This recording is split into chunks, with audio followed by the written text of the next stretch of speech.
All right. Well, welcome everyone. Thanks for being here on this first pilot presentation of an introduction to DAOs. And we're going to go over just basically what a DAO is, what it's made up of, how they function on kind of a high level view, and how to participate in one. So thank you everyone for being here, and let's get going. All right, so first, let's break down what DAO actually means, Decentralized Autonomous Organization.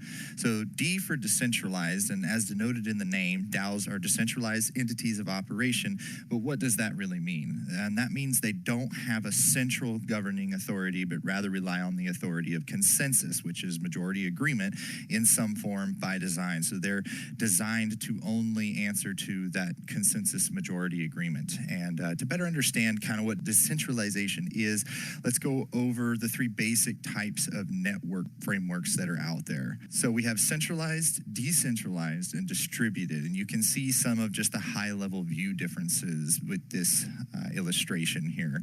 So let's get a little deeper into it. So centralized entities are an organization with a network that has a central entity of operation. So this organization is reliant on this central functioning owner or authority to govern its operations overall. So to put it simply, there is one owner or operator of the network, or a very small cluster of them in comparison to the size of what they are governing. And decentralized organizations or networks rely on an undefined number of operators or holders without a singular central governing authority to operate. Instead, overall governance authority relies on the consensus of all collective holders or operators. These holders must leverage their voting rights and or equipment to have a say in the process of how the network operates and functions. Anyone with a stake, which is tokens, equipment, etc., in the network has a right to vote using that vested interest. So there are several different types of voting mechanisms, and we'll get back into that later, but being a part of that network means that you have some kind of stake in that network, and that gives you voting rights in it. And then a distributed network is one that relies on numerous nodes and operators for consensus, very similar to decentralization. However, these points of operation are not selected in the same natural manner of distribution. Natural meaning like through incentives, voted allotments, staking rewards, incentives for voting, things like that. And these governing points are typically chosen based on certain criteria and given the authority from an original centralized source. So these networks, they can become decentralized over time depending on their distribution mechanism for the voting rights that they still have that they're holding on to, like in their treasury.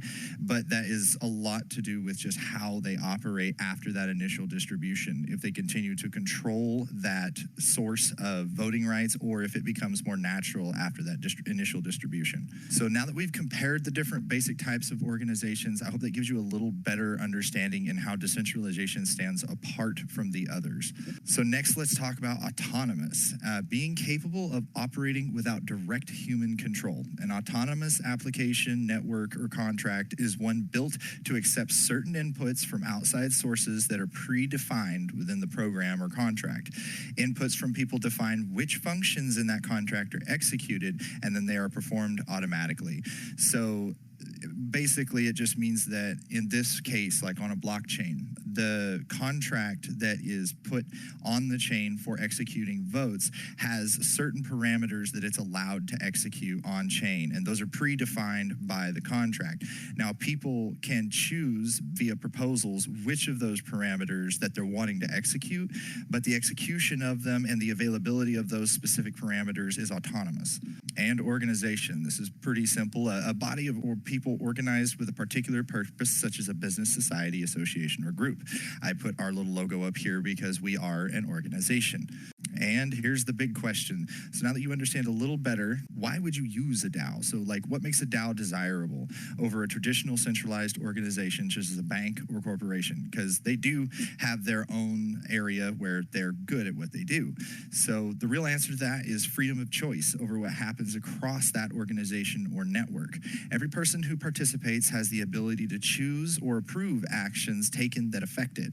That's also the reason that we choose to pay gas fees to vote, because we we want to affect those changes in this new growing area of technology. And one notable feature that adds to that is open source coding. Decentralization at its core requires it to be open source to maintain its nature of not having any one entity controlling it, and participants also being fully informed by being able to read the code, being able to read what's being executed at the blockchain level, like where it was built.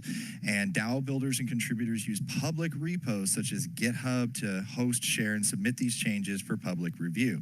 A DAO-like structure can be formed using closed source code, but in essence, this renders it centralized as one entity controls the source code it's built on.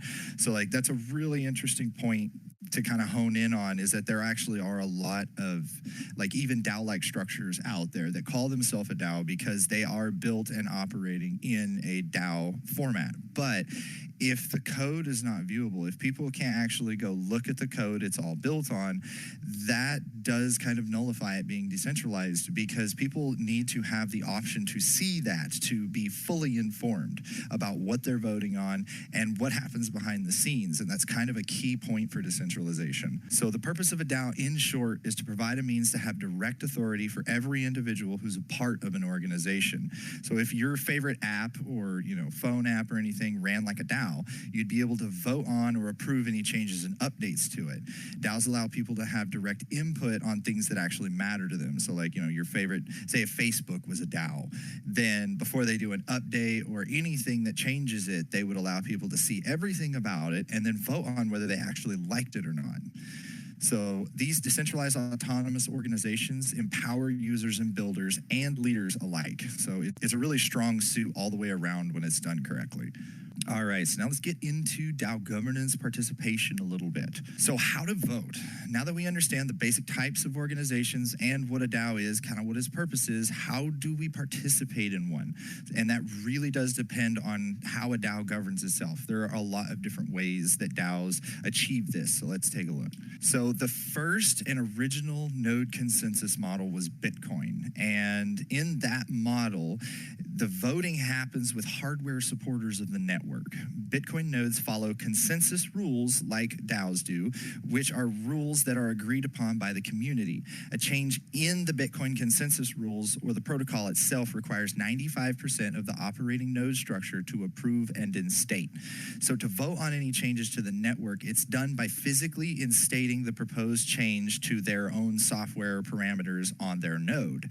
So this means you have to have hardware and be running a node yourself to be able to vote, because you use that node as your vote and the actions that node takes. So once a minimum consensus of those node operators is reached, which is 95%, the change is solidified in the code base, and then the rest of the remaining nodes, the other 5%, they have to update to the new rules and operating parameters to stay in sync with the rest of the network.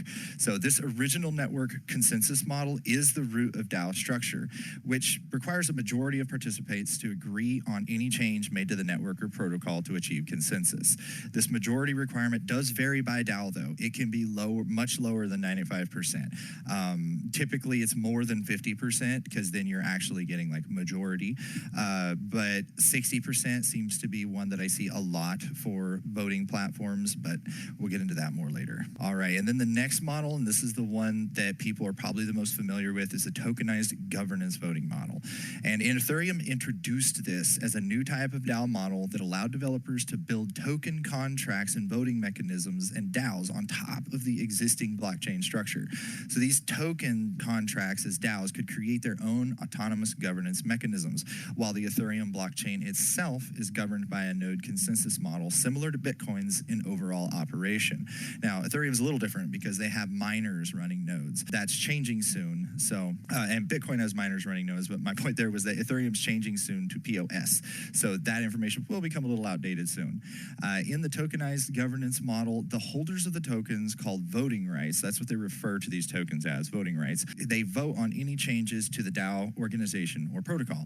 Each token counts as an equal vote to another, and the power of any one voter is determined by how many of the tokens they hold and will dedicate to this process. So in an example, let's say there's 100 100 tokens total created for this DAO, and one person holds 10 of them. That means that person has 10 out of 100, or 10% of the total available voting power that they can vote with. There are many types of tokenized governance voting structures, and those are staking weighted, holding weighted, and delegation voting. Those are kind of the main ones. All of them cost gas to execute each action on chain, and all three types use the weight of the holder's tokens to vote with in some fashion. The real difference is how each version distributes that weight from the holder. And many tokens in DAO ecosystems also perform multiple functions of utility aside from being able to vote with. So it's something a lot of DAOs do, is the DAO will use token weighting to vote on protocol changes and project updates, but then they'll also have other utility things built in that the token performs, so it gives it a multifaceted utility. Okay, so first let's talk about holdings weighted votes. This is the simplest form of tokenized voting. A holder's voting weight is equal to the percentage of the total supply they currently hold. The holder only needs to connect to the DAO voting interface for that project or organization and vote with this weight. In this case, you simply need to connect your wallet that holds your voting tokens and pay the gas fees to execute the vote you choose, typically yes, no, or abstain. Those are the typical options. So in this case, whatever tokens you have in your wallet, that is your power to vote. You don't need to do anything besides just go to the voting platform. It looks at how many tokens you have, and that is your percentage weight of the vote. So next is staking voting rights. And this one's really common. With staking to vote, a holder needs to lock their tokens into a contract, which just holds them, which pledges them as voting rights. So by putting them in that contract, you are dedicating them to be used solely as voting rights. A holder's voting weight is equal to the percentage of the total staked tokens they currently hold. So again, the same scenario, except it is the tokens you stake. So if you hold 100 tokens and you only stake 10 of them, then that 10 tokens is your voting power. If there's 100 total tokens staked for voting and you put 10 of those in, then you are 10% of the voting power. So these tokens can be unlocked from these contracts by the user who staked them, but then they are no longer leveraged for voting unless you go back and restake them again. This system requires a user to be willing to pay the opportunity cost, which means locking up your tokens away where you can't sell them, you can't use them for other purposes, and to pay the gas to stake in return for the right to vote with them. This takes them out of circulation being staked. So it's a little bit of a give and take system there with the staking. It takes the tokens out of circulation by dedicating them to governance. However, some protocols also have a built-in incentive that pays out a yield on the staked tokens. So there could be a little bit of like extra incentive there to get people to lock their tokens up in these staking contracts. Now, each project that requires staked voting rights will typically have a dashboard set up for the purpose. You find this dashboard, connect your wallet, designate how many of the tokens you hold will be for voting rights. So if you have 100 and you want 10 of them to be for voting rights, that's what you put in. And sign the transaction, which costs gas, to stake them in the contract. Now remember, this transfers them into the contract to hold. So always make sure that you understand that and that you have researched the contract and know something about it, because you are physically putting your tokens there and expecting that contract to hold them until you want them back. So it definitely needs to be secure. Once staked, these tokens can now be used by the staker as votes in the DAO. Anytime a holder wishes to get the tokens back, they can unstake them. Now, the caveat to that is typically unstaking happens almost instantly, like as fast as the transaction can be processed. But I have seen in some cases where it can be up to like a 30-day wait for the unstaking. It just depends on the DAO structure. All right, and delegation voting. All right, so some DAOs allow or even require voting rights to be delegated to a delegate address to vote with. Addresses are elected as delegate staking pools in the voting process of the DAO. These are then delegated to by the other holders to use their voting rights in the pool together. DAOs may allow it to be a choice where you can delegate the voting rights to yourself or to someone else. And that is really up to the DAO whether they force you to delegate, like only certain people who are chosen delegators can actually do the voting, and you delegate your power to them, or some make it a choice where you can choose anyone who or any address really to delegate your voting power to. And voting weight is determined in the same way as staking, where if you delegate 10% of what you hold, then 10% of what you hold, that's your voting weight. And the weight distribution is the same as well. If there's 100 total tokens that have been delegated across holders for voting, and 10 of those delegated tokens are from you, then you have 10% of the voting power. And the procedure for delegating tokens can vary in many ways as well. In most cases, delegation is very similar to staking your token to vote, except you typically still have a physical possession of the tokens used to vote with, meaning when you delegate them to someone, unlike staking, they stay in your wallet and you can still move them, and they're still yours. You don't have to put them in a contract and lock them up for them to use for voting. A popular DAO voting delegation structure is actually a combination of staking and delegation. In this format, you stake your tokens and then delegate those staked tokens to a voting address. And I do see this every once in a while across different DAOs. The other primary way is delegation of holdings. And that's what I was talking about a minute ago, where you delegate what you're holding to yourself or to someone else. And that's more it's a choice matter for that particular DAO. They allow you to delegate freely. All right, and here's a good example of what a common voting dashboard will look like. You see your votes here and your choices, and most tokenized governance DAOs have a dashboard or UI that allows you to create votes for or vote on current changes and proposals. In DAOs with staking and or delegation, there's also a dashboard for that as well.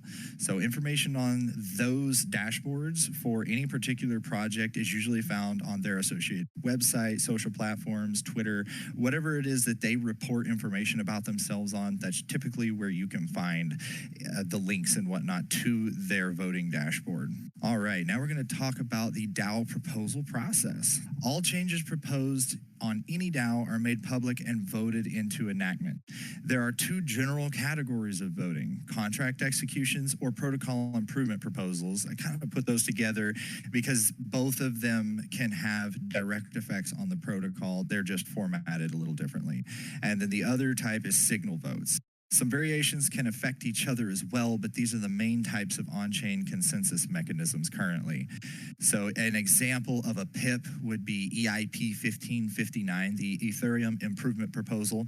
So that first letter P is usually dropped and changed and given the first letter of the project name when we're doing these code-based proposals like that. All right, so let's talk about contract executions and PIPs. There are many ways to propose changes to a blockchain or protocol, but the two most used are PIPs and contract executions. With a PIP, a change is submitted that will affect the base blockchain and or protocol operation in a public code repository. So talking about the GitHub repos that like node consensus models use, this is also, that would be a PIP when somebody puts in a improvement proposal in the code-based repository for like the old node consensus, and even a lot of current DAOs, it's usually referred to as an improvement proposal for that particular organization. And then for tokenized voting, there can be, it's a transaction that is prepared to execute once the voted proposal passes. So these transactions can perform functions including treasury management, which is sending or receiving assets, on-chain contract updates, which can have the same effect on the base layer contract as like a PIP would, or even minting and burning tokens. And that all is up to how the contract is formed and what it is allowed to do when it is built, because these contracts are immutable. So whatever options they're given when they're written, that's what they're stuck with. And the transaction can perform any on-chain action that the voting contract is capable or permissioned to perform. So again, like whatever it's built with, that is its purpose. Like if it has the ability to send and receive, and that's the only thing the contract was given, then that's all that voting platform has. Most have more than that, but that's a very simple case. And signal votes are not typically used for important changes to a protocol. These types of votes do not change or alter anything on chain. They are just a signal that the voters or leaders want a certain change or decision desired. So signal votes can be used to poll voters prior to proposing a change. And signal votes honestly aren't used a whole lot because they do cost gas if you're doing it from the main DAO. A lot of people will go to a platform like Snapshot where you can do a signal vote and it's gasless, but it doesn't carry that gas consequence. So it really is a per case basis. All right, and just some general ending pointers. Probably the best way to learn about working with any DAO and blockchain is to try out a testnet. If the project or blockchain you wish to try out has a testnet, then use it. This gives you a chance to learn all the functions on chain, but at no cost. This differs from the mainnet version in that it doesn't have any cost, but operates the same way. So if you know of a project or a DAO that you would like to try out or you'd like to be a part of, but you're just really uncertain, find out if they have a test net, because it not only allows you to like work with that DAO a little bit and figure out like if it's something you want to be a part of, but it might also teach you a little bit about just using MetaMask and just using the blockchain, because working with the test net, there's no consequences of cost, but you still have to go through all the actions the same way you would on a mainnet chain. So it really helps you get familiarized with it. And another thing to keep in mind is all DAOs cost gas, all interactions with a DAO cost gas to execute. So, and connecting your wallet isn't executing any kind of transaction, so don't worry, that doesn't cost gas. But for example, a DAO on Ethereum costs a small bit of ETH to interact with for gas. This includes submitting a proposal to vote or casting a vote yourself. You can find many tools that help you keep track of the current gas costs and take advantage of when it is cheapest. So that's something that, especially during a bullish market, a lot of people take advantage of tools that help them track when the gas cost is at its lowest before they go do a vote or anything like that. Now, currently, gas prices are pretty low, so it's not a big deal, but it is always good to have those tools on hand. And speaking of tools, MetaMask is a basic tool, more than just a wallet, and a must-have for working with DAOs. Being familiar with this wallet browser extension helps with connecting to many different ecosystems. And personally, I would say if you're going to do anything on a testnet, you need to have MetaMask because it just has the tooling and everything built in already to help you with connecting to DAOs, connecting to DApps. Most DApps today are built to work with MetaMask. Like, that's the first wallet that they go to work with because it's the most popular, it's the most well-known, and it has the ability to be composable. And then lastly, blockchain explorers like Etherscan for Ethereum are really useful to get familiar with. You can use these to see information on the blockchain about any transactions you send or receive. You can see other addresses, transactions, and you can view contracts for tokens or protocols or DAOs or anything else. Note that not all blockchains have a block explorer, but most popular ones do. So when I say most popular ones do, Ethereum has a block explorer, Arweave has a block explorer. Ones that don't would be privacy chains. I don't think Zcash has a block explorer. I know that you can't go look up transaction info on Monero. So there are some protocols that it's actually against their base idea to even have a block explorer, but most of the others, they have one so that you can view the ledger. Thanks everyone for being here. It's been a pleasure hosting this, and I hope everyone had a good experience. I'll be around, so if anyone has some feedback to put into the general discussion, I'll definitely be looking for that. And thanks everyone.